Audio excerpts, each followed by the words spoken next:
What's going on, everyone? Welcome to the Thursday, April 24th edition of the Ship My Money Show. Early slate, main slate, whatever you want to call the 110 slate on DraftKings. Going to talk through that for Gamer. We do have some weather concerns at the top. The Twins and White Sox game looks okay right now, but do keep an eye out if we see tarps on the field. That's probably a bad sign, kind of similar to the Kansas City game last night. So there is rain in the area. We do have to pay attention to it. For right now, I'm assuming that it goes. But for Gamer, some pretty good spots to get to. One of, I think, actually the highest pitching projection that we've had all season coming into Cole Reagans here. So he'll get a bunch of ownership. But going to go through game by game as usual, talking about my player exposures, answering whatever questions you guys have in chat throughout the show. As a reminder, you can use the projections on the screen. Sign up using the link in the description below for Run the Sims MLB projections. This is the projection model that those of us over at Endgame Syndicate put together. Nerdy Tenor, Brick75, myself, and most importantly, Uticow. Our goal, Uticow has talked a lot about things that he thinks are important in MLB that he looks at that he doesn't really think are accounted for very well across the industry. I've talked about similar things on streams for years. So our goal was to basically take everything out of Uta's head, put it into a model that everybody else can use, and that is available. Still doing some tweaks on the back end as Yuta, kind of corrects some things. So really excited that, to actively have him working on it as well. So that is available using the link in the description below, and they are the projections that I'll be using throughout the show that I use to build these lineups, etc. One thing I like about them as well, as you can see on the screen, is that they are detailed. We will eventually have prop tools as well. They're not built yet. They are coming. But in the meantime, if you do bet props on your own, obviously you have access to them. But even from a DFS standpoint, I think it's useful as far as if you are trying to make decisions between a couple of players. A lot of guys are going to have very similar median projections, but they can have entirely different ways of getting there. So you can use home run projections. You can use stolen base projections as tiebreakers if you're hand building lineups or something like that. Also, it makes it easier for you to see if maybe there's a projection you don't agree with. You can pretty easily see or double check that you're right in your head and not agreeing. For example, with pitchers, you can easily see how many outs we have them projected for, how many total batters faced. So you're not just guessing like, is 19 for Garrett Crochet high or low? I don't know what the inputs are. You can very easily see how many outs we think he's going to get, how many outs we have him projected to get, how many strikeouts, etc. And so it's easier for you to be like, okay, well, I think you don't have him going deep enough into this game, so I'm going to bump his projection, etc., as opposed to the guessing game you have to play if you are just getting fantasy point projections and have no idea how they were derived. So really excited about using these, really happy with these. Starting with the White Sox taking on the Twins in Minnesota. Need to get the correct Fangraphs page up. But we have Chris Paddack going for the Twins. Shane Smith is pitching for the White Sox. Obviously, on a 4-game slate, you're going to have interest in pretty much every player out there. But Chris Paddack looks like the priority here at $7,000. Not a great strikeout pitcher, but does have a 20% K percentage going back to the start of last season.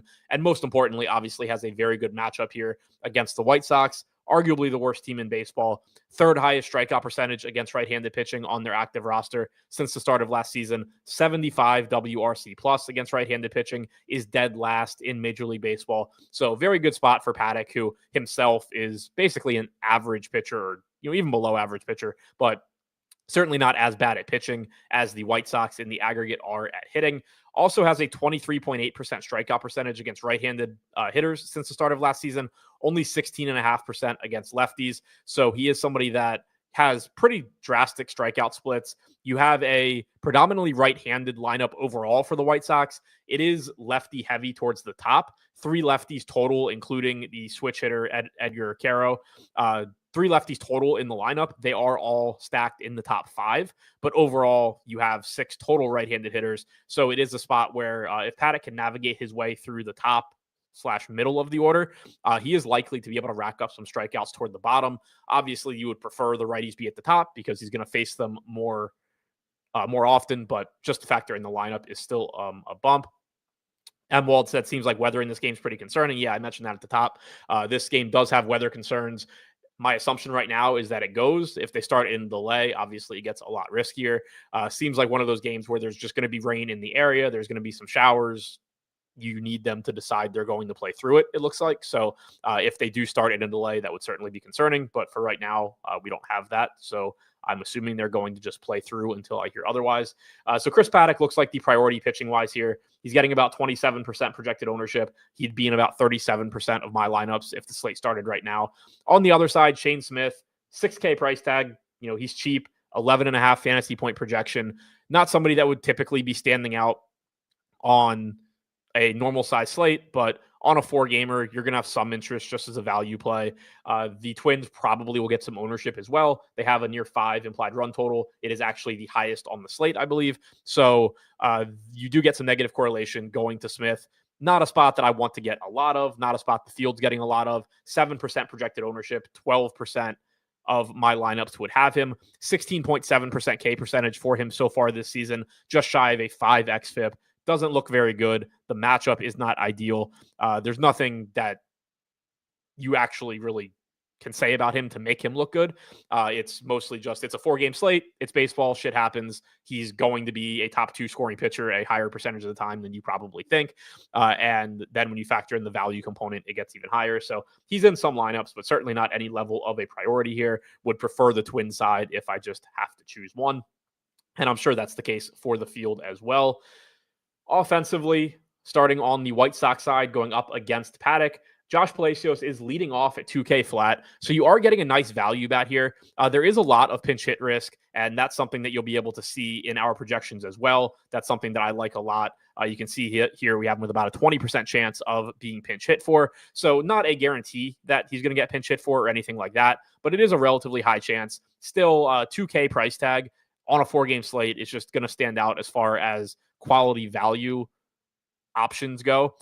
The Twins do also only have one lefty in their bullpen. Danny Coulombe, former Oriole, threw 12 pitches yesterday, hadn't pitched in a couple days before that. So I assume he's going to be available today, but still you do only have the one lefty. It does hurt a bit too, as far as pinch hit chances that the lefties are stacked here at the top of the order. Like if you bring Coulombe in to face Palacios, and he has to face 3 batters, he has to deal with Luis Robert, but then he also gets Benintendi on the back end of those 3 hitters. Coulombe is also good against right-handed hitters, so that's not really an issue there either.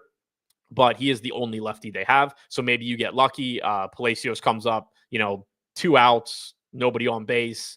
They leave Paddack in, he gets out of the inning, and then, or 1 out, and he gets Palacios, he gets Robert, whatever. And then they bring in Coulombe to face Benintendi and Scherer. Like that's a way that it can go. And if that happens, you're probably just going to get Palacios in for the whole game. So does have pretty high pinch hit risk, but could certainly be higher in different situations.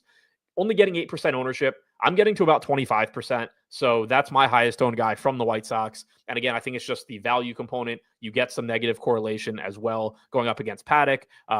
Like I mentioned before, Paddack does struggle a lot more against lefties than against righties as well. 16.5% K percentage, 209 expected ISO, 361 expected WOBA to lefties, 180 expected ISO to righties, but only a 317 expected WOBA there with the higher strikeout percentage. So, if you can find lefties against him, that's going to be the route that you ideally go. Andrew Benintendi getting 10% ownership. I'm a little over the field there at 16% as well. 10% coming into both Luis Robert and Andrew Vaughn. I'm pretty much in line with the field on those guys.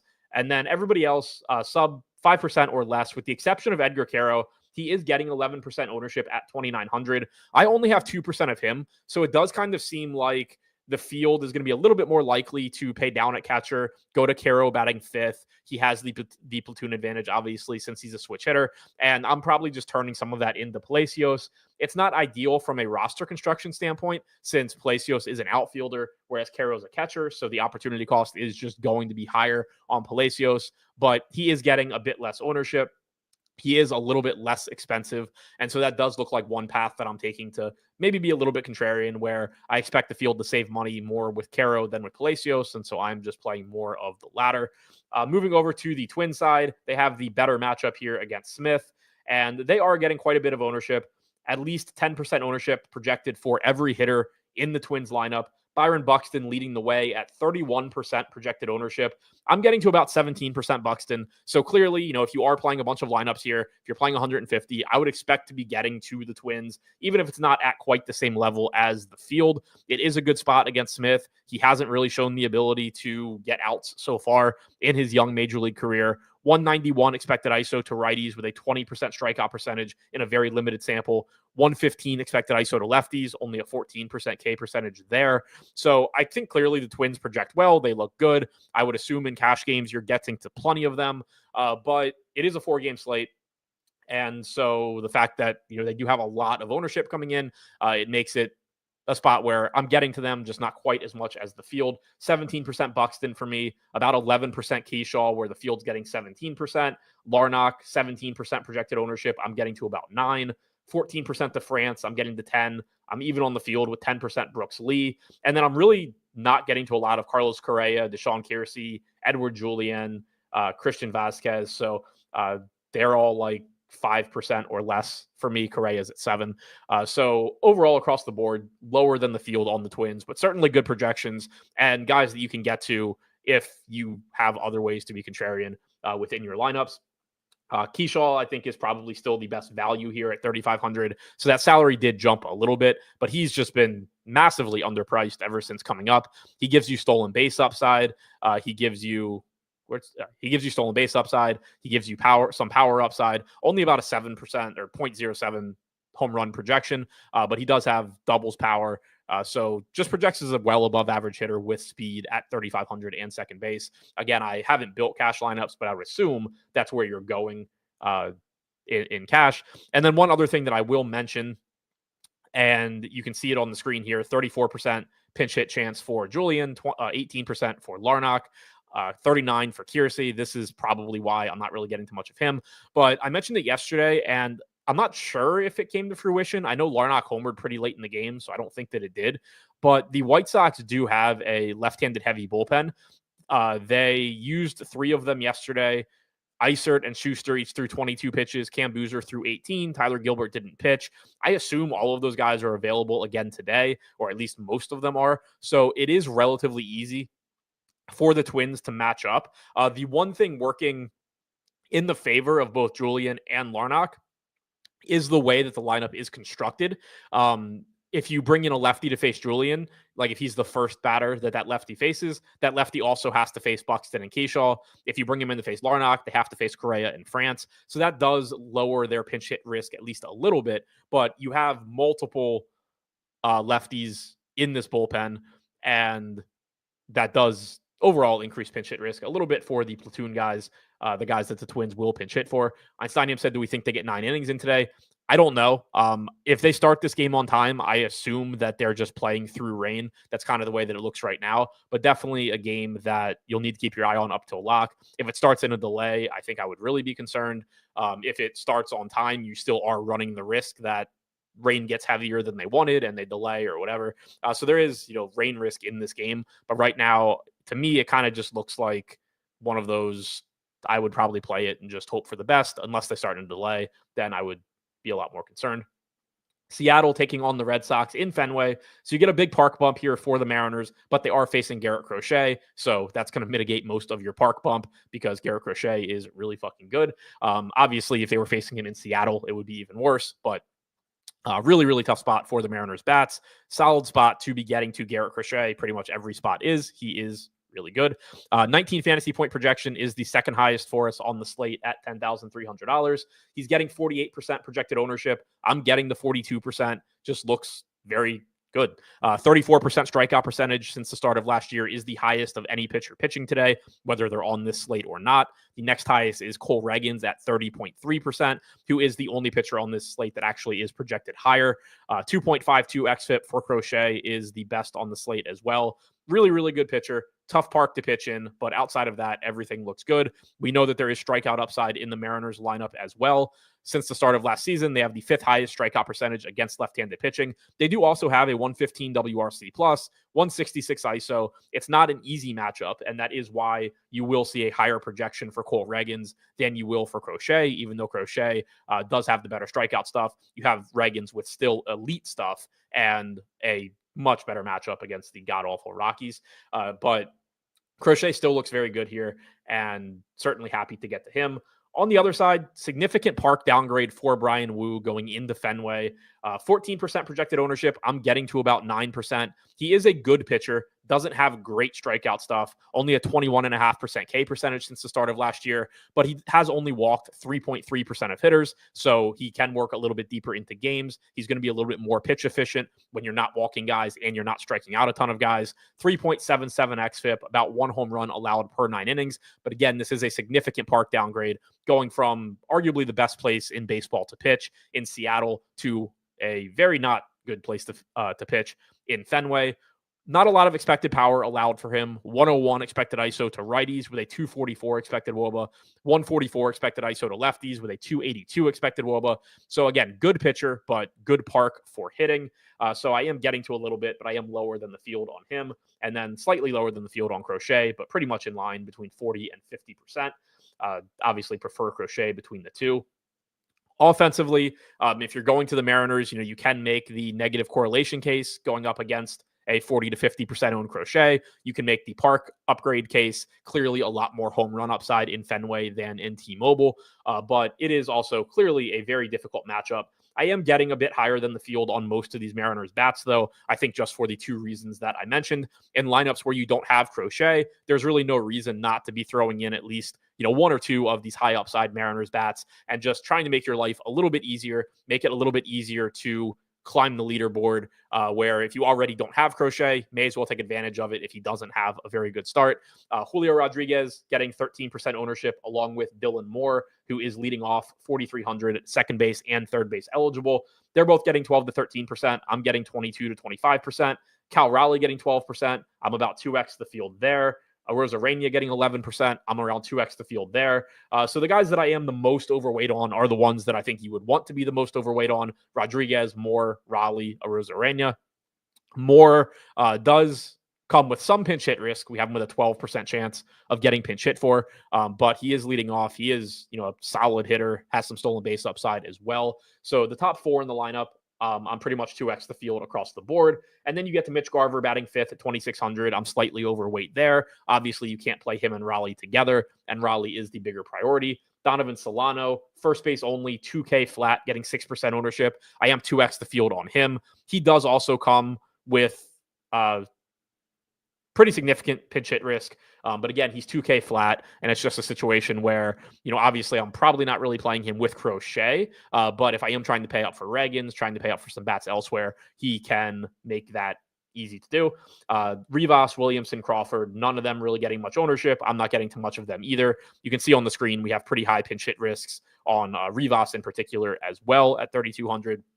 So bottom of the order, not surprisingly, 7, 8, 9, I'm not really getting to. I am prioritizing 1 through 6 as far as, getting to leverage bats against Crochet when I go that route. And that's, what you would want to do. There's no real need to make it harder on yourself. You don't need to say, you don't have to have a bunch of lineups that say, oh, well, not only is Garrett Crochet going to have a bad start for one of the only times this year, but it's not even going to be Julio Rodriguez and Cal Raleigh that do it. It's going to be Leo Rivas and JP Crawford at the bottom of the order. Like, you don't generally need to make life that difficult for yourself. You're doing enough by just getting to the Mariners, not having Crochet, and then, finding maybe another spot or two to just get a low-owned play in your lineup. The Red Sox are going to be the bigger priorities here. No surprise there. The matchup, again, not ideal against Wu, but they do have one of the highest implied run totals on the slate, second only to Minnesota. The ballpark is great, and I am getting to a ton of Boston. Jarren Duran getting 28% ownership, $5,100 price tag. He would be my highest owned hitter if the slate started right now at about 60%. High stolen base projection, relatively high. Obviously somebody that looks to run when he gets on base. Plenty of power upside, plenty of extra base hit upside, only 5,100. Again, Wu doesn't really give up a ton of power to either side of the plate. And Fenway Park does play up right-handed power more than left-handed power, but Duran does have the platoon advantage, obviously. Rafi Devers getting 27% ownership. I'm a bit north of that at about 40%. Wilyer Abreu getting 16%. I'm pretty much even with the field there. I'm like 2x the field on 14% ownership coming into Tristan Casas at only $3,300.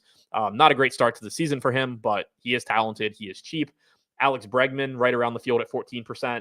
I have a lot of David Hamilton, which I don't love, but I do get it because he's only 2,400. There is pinch hit risk here. He is relatively likely to come out of the game once you get a right-hander in there. We do only have it at about 13%, though. So there is, it is not as high as it could be. He is probably helped by the batting order. Left-handed pitcher coming into the game. So I had that backwards in my head for some reason. I'm pulling up the Mariners bullpen now. So this is why we have a low pinch hit risk on him. They only have one left-handed pitcher in their bullpen. It is a setup guy, so not somebody that they're generally using in the middle innings. And generally, he's not going to be somebody they look to if they're playing from behind. So if you get that situation where the Red Sox get to Brian Wu early, maybe they're up a few runs, relatively likely given that Crochet is pitching, they probably aren't going to bother matching up. And so that does lower the pinch hit risk considerably on Hamilton compared to where it normally would be. So that does actually make me like him more than I thought I was going to. He gives you stolen base upside. He has a little bit of power. So I think at 2,400, not getting a ton of ownership because he is batting eighth, second base shortstop eligible. I think he's a pretty good contrarian way to get some value into your lineup. And then I'm around the field on Story. I'm over the field on Narvaez. I'm over the field on Campbell. So this is a team with the Red Sox where I am taking advantage of the bottom of the order. Whereas, with Seattle, I was really sticking to the hitters that are the best. You do have a little bit more upside in the bottom of the order here with the Red Sox. They're a team that has a higher implied run total. They also just have speed at the bottom of their order, which is really nice. Hamilton can steal bases. We know Campbell can run. Not a super high stolen base projection on Campbell, but he can run a little bit. We know that he has some power too. And then Narvaez, he's a catcher. So where the field was going to some Scherer, where the field was going to some Christian Vazquez, I'm getting to more Narvaez just mixed in with my stacks. Obviously, if the Red Sox score a lot of runs, which is what I'm hoping where I have Red Sox stacks, it would just elevate his expectation as well. So the Red Sox are my highest owned stack. They have a tough matchup, but the park is good. And you don't have, a ton of great matchups on this slate when you combine the pitching and the parks that guys are playing in. You have a game in Minnesota, you have a game in San Francisco, you have KC, which is good for offense, but not great for home runs.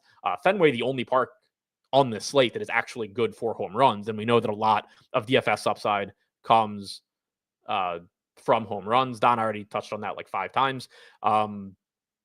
It's up in the air right now. If there's going to be rain in the area, it's a matter of if they want to play through it. If they start in a delay, I'd be concerned about it. If they don't, they're still concerned, but it would be lower. Right now, I'm just treating it as a spot that I would just play. If they start in a delay, then that would make it riskier. Colorado taking on the Royals in Kansas City. Cole Reagan's going for the Royals. German Marquez on the mound for the Rockies. Certainly much more interested in one of these guys than the other. I mentioned it earlier, but I'm pretty sure this is the highest projection we've had on a pitcher so far this season with Cole Reagans taking on the Rockies. I've actually seen even higher projections on him elsewhere. He looks fantastic. 30% strikeout percentage since the start of last season, 3.31 xFIP. The Rockies are absolutely awful. You're getting them outside of Coors Field. Their active roster since the start of 2023 has a 29% strikeout percentage against left-handed hitters. Against left-handed pitchers, rather. They have a 78 WRC plus, which is tied with Miami for the worst in all of baseball. This park is not good for getting strikeouts. That is the only negative here. It's a good park. I mean, it's a good park for offense, and it's not good for getting strikeouts. So combined, that is the negative. But Cole Reagans is extremely good. One of the best changeups in baseball. The Rockies are running a lineup out here with 7 right-handed hitters, only 2 lefties. Although he is left-handed, Cole Reagans, because of that changeup, is very, very good against right-handed hitters since the start of last season. He's actually only struck out 19.3% of left-handed hitters. He doesn't give up a lot of production. He just doesn't strike them out at a high rate. Righties, on the other hand, he has struck out 33% of the time, and the Rockies have elected to just run a bunch of righties out there against him. Really, really like Reagans here. So does the field. He's projected for 63% ownership. Highest owned pitcher on the slate. I would have about 85% if the slate started right now. Absolutely love getting to Cole Reagans here. $9,800 price tag, so he is also $500 less expensive than Crochet. I like Crochet. I like Reagans even more. If I could only roster one, it would be Reagans. But obviously, I would recommend building around both of them because they are both extremely good. I'm not getting to German Marquez here. Neither is the field. 4% projected ownership at 5,500. I wouldn't have any. If I have to pay down for pitcher, out of the guys we've talked about, I would get to a little bit more Shane Smith, or not even a little bit. I'd get to more Shane Smith, but really, I don't think I need to pay down too much at pitcher today. I want to be getting to Reagans. I want to be getting to Crochet. You also have a $7K price tag on Paddock, which isn't super expensive or anything. Offensively, would not expect to get to much Colorado. You can clearly make the case that they're facing a pitcher that is going to be in like 2/3 of the lineups entered. So if by some miracle the Rockies actually hit the ball well against one of the better pitchers in baseball, you are knocking off 2/3 of the field, but it is still a very low probability spot. I am over the field on Brenton Doyle, Hunter Goodman, Kyle Farmer. Don't love the Farmer spot. He is second base shortstop, which is nice. He is 3K flat. He does come with pinch hit risk once you get into the bullpen. But again, he is cheap. He does give you some negative correlation. Doyle and Goodman, I think, are the guys that I would, in my head at least, ideally be getting to if I was going to like mini stack against Reagans. And I don't think that's a terrible approach. Like, I don't think you need to go full on 5-man Rocky stack against Reagans in this, with this offense, tough spot, tough park to hit home runs, even though it is a good, offensive park. I think you can kind of get the job done. Like thinking about what a lineup could look like that doesn't have Reagans. Let's say you play Crochet and you play Paddock. So you don't have Reagans. You need to avoid this game where Reagans has a huge game. That can happen by him just, giving up a 3-run homer to Brenton Doyle and a double and an RBI single to Kyle Farmer or something. And the rest of the Rockies suck. And it creates a situation where Reagans is fine. He doesn't give up a million runs or anything, but he loses out to Crochet, and then like Paddock is a better value play or something. Just that alone happening can create the situation where Reagans isn't an optimal pitcher, and so I don't think you need to put all of your eggs into a Rockies lineup or into the same basket with the Rockies, where it's like, okay, I got a good game from Doyle, I got a good game from Goodman. Shit, now I still need Bouchard and Toglia and Moniak to do stuff. I think you can get away with some mini stacks here. If I look at the stacks that I would have, the Rockies would be my second lowest owned stack overall. I would have 2 out of 155 man stacks. I would have 4 2-mans, 11 3-mans. Yeah, so it's 3-mans and some 4-mans are mostly where I'd be at with Colorado. And I do think that makes sense. Like I don't hate Doyle. He gives you stolen base upside. He has power upside. He's pretty cheap. At catcher, I think Goodman, does have some power. He gives you some upside. McMahon's a good hitter. Farmer offers some value. Any of those guys, mixed together are fine, but it's not an offense that I really want a lot of different pieces of. On the other side, 4KC, they are getting quite a bit of ownership, and I'm pretty much in line with the field on them. 26% ownership coming into Pasquantino. I'm in line with that. 26% to Salvador Perez. I'm a little below the field there at 16%, but still getting plenty of him. Bobby Witt Jr., I am over the field on, and clearly I'm going to be cool with that. Stolen base upside, power upside at home, where this team is built to play, and he specifically is just perfect for this park. So 25% ownership to him, but I am getting 37%. So he is probably part of the reason that I am getting so much of value guys like David Hamilton and getting to some, like Palacios from the White Sox. It lets me get to these good pitchers in Reagans and Crochet, and then also lets me get to Bobby Witt Jr., who obviously looks fantastic. I'm a little bit over the field on Michael Garcia leading off as well. 15% ownership. I have 25%. 4,600 is a little more expensive than I would like, but second base and third base eligible. Leading off is advantageous because he is somebody that will look to run. And so we know at least once if he gets on base, there's not going to be anybody ahead of him on the base paths. It just increases the stolen base upside by a little bit. So we can see very good stolen base projections for both Bobby Witt and Michael Garcia. So I'm over the field on those two guys. Other than that, pretty much around the field on KC. Everybody here is getting at least 8% ownership. Kyle Isbell being the low man there, batting 9th. Michael Massey getting 9%. Everybody else 10% plus. And I think it's fine. Marquez, not a bad pitcher. Does get a park upgrade getting out of Colorado, but you still have a good park for offense, a park where it's very tough for getting strikeouts. And we have seen Marquez's strikeout ability kind of fall off the table in recent years. He hasn't been healthy, and so we don't have a huge sample size.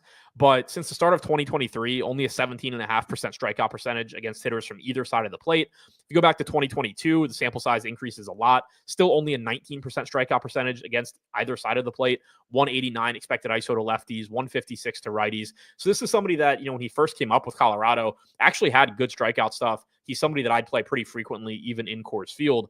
But that has fallen off probably as a result of injury. I don't, that's my best guess, but it does set up as a pretty good spot here for Kansas City. And Walt said is 5-man stacking Seattle overdoing it. I don't think so. Like to some extent, because you're still trying to get 5 hitters against Crochet, and everything that I said about the mini stacks with Colorado against Regans does apply against Crochet as well, where you could just get, have 2 guys hit home runs. You get those 2 guys. Regans beats Crochet and you're good. So I do think mini stacks are really strong for Seattle, but I would get more 5-man Seattle stacks than 5-man Colorado stacks just because their lineup as a whole is better. It's just a deeper lineup, a lineup with a lot more power than Colorado has. They're also playing in a much better park for hitting home runs. So if I were I would expect to have more 5-man Seattle stacks than 5-man Colorado stacks, but I am still also getting a lot of those Seattle mini stacks because of all the reasons I said about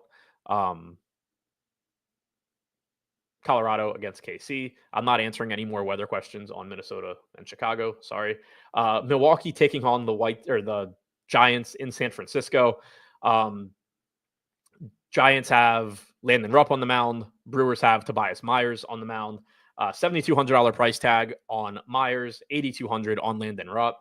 23% ownership coming into Rupp. I'm getting about 15%, 10% coming into Myers at 7,200. I'm not getting to him. So I actually am curious to kind of take a look at how we have him projected, because I don't think he's a terrible pitcher. It is a good park. We don't have him projected to go particularly deep in this game, only like 4.5 innings, facing like 19 batters. I think all of that's fine. You can see the 11 fantasy point projection. So I think really it's just that I don't need to get to him. Like I'm using value bats. I am getting plenty of Crochet. I'm getting plenty of Paddock. I'm getting plenty of Regans. I'm getting to Bobby Witt. Like I'm getting to the expensive bats that I want. So I just don't think I really need to get there. And then it's kind of the same thing on Landon Rupp. 23% projected ownership. I'm getting to 15%. He projects reasonably well. It's just that in most lineups, I think I would prefer either saving $1,200 and getting to Paddock, or finding a way, if I have, a cheap stack, to get to Regans / Crochet and their massive ceiling. So I think Landon Rupp, if you are kind of just, you need a pitcher in this 8K range, he is fine. You go back to the start of last season, he has struck out 25% of hitters, 3.42 xFIP, solid pitcher, less than 1 home run allowed per 9 innings, good park to pitch in. Milwaukee is a relatively low strikeout lineup, 21.9% K percentage on their active roster against right-handed pitching, 107 WRC plus. But I do think Landon Rupp as an SP2 is perfectly fine here. Offensively, I think this is the game I'm getting the least of collectively. My highest owned hitter from the entire game would be William Contreras at 14%, followed by Yelich at 11%. The field getting to 17%, Matt Chapman as the highest owned guy here. So it's not a game that people are really getting to for offenses. And I understand why. The park it's the worst offensive environment on the slate. So I get it. There is some talent. If you want to get to any of the good individual bats, I think that's fine. But there's just nothing offensively that really stands out to me. If we take a look at how the pitchers break down as far as splits go, Landon Rupp, sub 100 expected ISO to lefties since the start of last year. Only a 17% K percentage in that split, but he hasn't allowed any power whatsoever. Has a curveball that he throws nearly 40% of the time. Righties, he has allowed a little bit more power, 152 expected ISO, so still not a lot of power, just more than to lefties. Still only a 296 expected WOBA, but the thing that really stands out is a 30.3% K percentage in that split. We don't have a Brewers lineup yet. The projected lineup that I'm looking at is pretty balanced with 4 lefties and 5 righties, generally alternating as well. So just not a guy that I really have any individual bats that are going to stand out against him. On the other side, for Tobias Myers, 176 expected ISO to righties, 160 to lefties since the start of last year. Does have a higher strikeout percentage against righties by quite a bit, 25.7% to righties, 18.9 to lefties. So he's allowed slightly more power to right-handed hitters, but he makes up for it with a higher strikeout percentage as well. So very similarly to Landon Rupp, I think the answer to like what hitters do I want to play if I'm going to these offenses? It's basically just whoever the best hitters are from the respective offenses. For the Giants, you're looking at Chapman, Ramos, Adames, Yastrzemski. For the Brewers, you're looking at Chourio, Yelich, Contreras as the best hitters. If Turang is leading off, he does have significant stolen base upside, which increases his projection, actually makes him the highest projected hitter for us from Milwaukee, but he is expensive. So there's no priorities here for me offensively. I would say just, take shots at the best hitters in the lineup, as dumb as that sounds, if you are going to this game. But I see it pretty much the same way the field does, where it's just a bunch of low priority, like 5 to 12% owned guys. What are my preferred stack types on a slate like this? I don't have anything as far as like, hard and fast rules. A lot of it's just going to depend on the specific slate. On this one in particular, my most used stack type on DraftKings would be 5-2, followed by 4-3, 4-2, 5-3, 3-3, 3-2, 4-2, 5. But 5-2 is clearly the one I'm using the most. 4-3 is clearly the one I'm using second most. And then everything else is pretty much like lumped together between 5 and 10% of the time.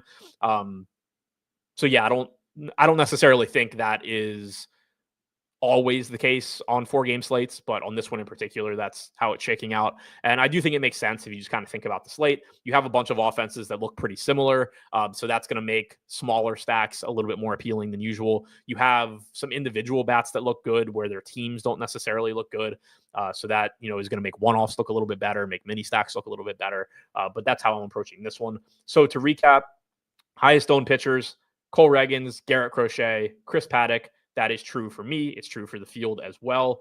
At catcher, Cal Raleigh, Carlos Narvaez, William Contreras, and Hunter Goodman are my highest owned catchers. The field is getting to more Salvador Perez than me. I'm getting to him, just not quite as much as the field.